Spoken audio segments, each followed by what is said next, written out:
Bonjour à tous. Bonjour Christa. Bonjour Delphine.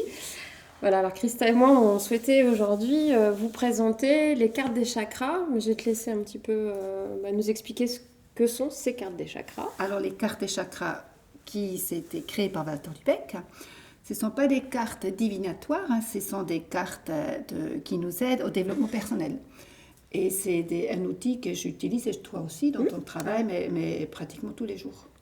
C'est un outil d'accompagnement, c'est oui, ça? D'accompagnement. Bon, nous, on est praticienne en Reiki arc-en-ciel, mais c'est des cartes que tout le monde peut les utiliser. On peut pas, il ne faut pas être initié au Reiki.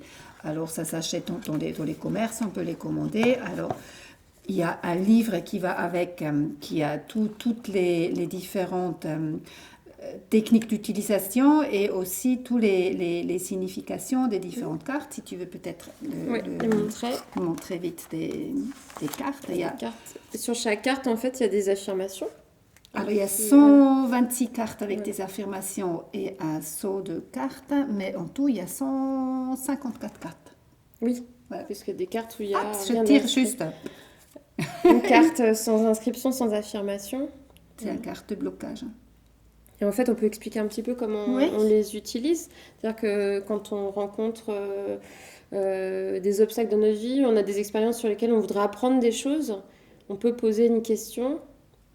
Et comment on pourrait expliquer ça justement? Parce que, toute manière de base, il faut savoir que dans notre vie, tout ce qu'on vit, toutes les relations difficiles, les situations difficiles, même les maladies, c'est parce qu'il faut qu'on apprend quelque chose à travers de ça sur le plan spirituel. Et en fait, ces cartes nous aident justement de comprendre cet apprentissage sur le plan spirituel. Voilà, c'est ça. Oui. Donc on pose des questions, la personne tombe sur une carte avec des affirmations, et après, comme tu as dit tout à l'heure, peu importe, on peut être initié au Reiki ou pas, même les gens qui ne sont pas initiés au Reiki peuvent travailler avec ces affirmations, comme sous une forme on va dire, de méditation, on peut dire ça comme ça. Il y a des petites méditations, on peut même charger de l'eau avec pour boire l'eau, on peut le vaporiser dans son aura, et c'est ça, à nouveau, on va travailler en fait, dans les 3 états de la matière, parce qu'on va faire des méditations de travail dans le mental. On va boire à petite gorgée l'eau qu'on a chargée avec les cartes, alors c'est sur le corps physique. Et après, on va vaporiser dans notre aura, alors du coup, c'est aussi dans le corps subtil.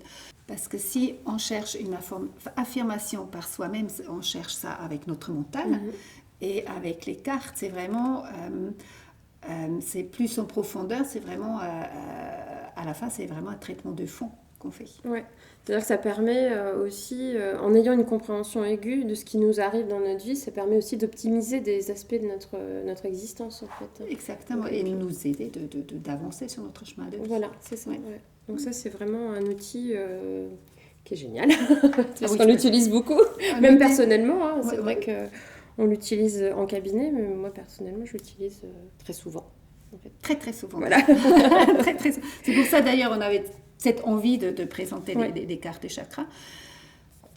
Il y a vraiment beaucoup des petits exercices dans le livre, et en plus de ça, moi je propose une fois par an aussi une journée cartes des chakras, vraiment pour approfondir pour toutes les personnes, même des personnes qui ne sont pas initiées en Reiki. Voilà, Est-ce que tu as quelque chose à rajouter?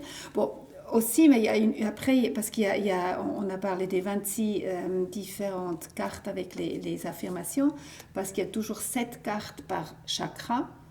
7 différentes cartes par chakra. Alors, on a les 7 chakras principaux.